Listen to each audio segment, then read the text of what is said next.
Hi everyone, how's it going? Welcome back to the Zulu channel.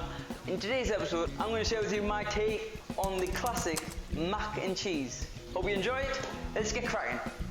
Alright, first things first, hopefully this goes without saying, turn the gas on, then you're off to the races. Now you're ready to season your pasta water. Season it generously. You want to add enough salt so you can actually taste the salt in the water. I know it looks like I added a lot of salt there, but that's what it needs. Pasta doesn't absorb all the salt, it just absorbs a little bit. So if you don't add enough, it won't taste of anything. Don't be shy. Now while we're waiting for the water to come to the boil, I'm going to show you how to make a mayonnaise sauce. First we're going to make a bechamel sauce. So weigh out 800 milliliters of whole milk. Don't use skimmed or semi-skimmed, because guess what? The sauce will split and it'll be no good.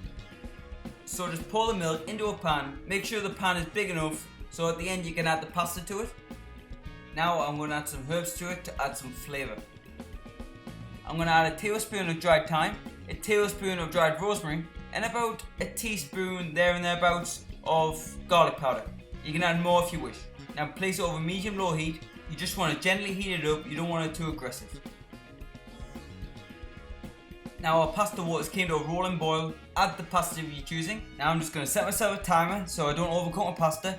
You ideally want to cook it al dente. A good trick, cook it for 1 minute less than the packaging actually tells you to, because there's nothing worse than overcooked pasta. Anyways, here I'm going to show you how to make a beurre manière, which is a really easy way and classic way to thicken any sauce. So you want to weigh out equal parts of butter and flour. It's as easy as that. Melt the butter in the microwave. Then you're going to add the flour to the butter. Then get yourself a spatula and mix it until you form a nice smooth paste. Just like that. Straight after that, the milk should be warm enough. Add it to the milk. Now change your tool to a whisk, and you're going to whisk this constantly for about 5 minutes. It doesn't take that long. As you can see, it's starting to coat the sides of the pan now. But the most important thing when making this sauce is you want to make sure all the flour is being cooked out of it, because there's nothing worse than the taste of raw flour. Now it's time to season it with a bit of salt, a bit of pepper, and also I'm going to add a bit of fresh nutmeg. Then whisk it up to combine. If you've cooked the sauce well enough, it should nicely coat the back of a spoon like that, and leave a trail behind when you run your finger across. Oh wow, that tastes great. So when making a cheese sauce, I recommend using a really stable cheese, like a hard cheese. For instance, Gouda, Parmesan, Gruyere, mature cheddar. You want to finely grate the cheese so it makes it a lot easier to melt into the sauce. Today I'm using some mature cheddar and some vintage Gouda.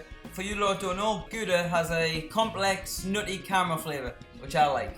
And you want to weigh out approximately 300 grams of cheese. I'm doing 50-50. Now at this stage, I'm going to add in about half the amount of cheese to the sauce and melt it over low heat. So then the cheese does not split. If the cheese splits, it will go really oily and it won't look very pleasant and taste pleasant either. Now let's check the pasta to see if it's cooked perfectly. Yes, perfect. Now strain it and add the pasta to the cheese sauce. Now mix the pasta throughout the sauce. You want every last bit of pasta coated in the sauce. Then pour it out into a baking dish.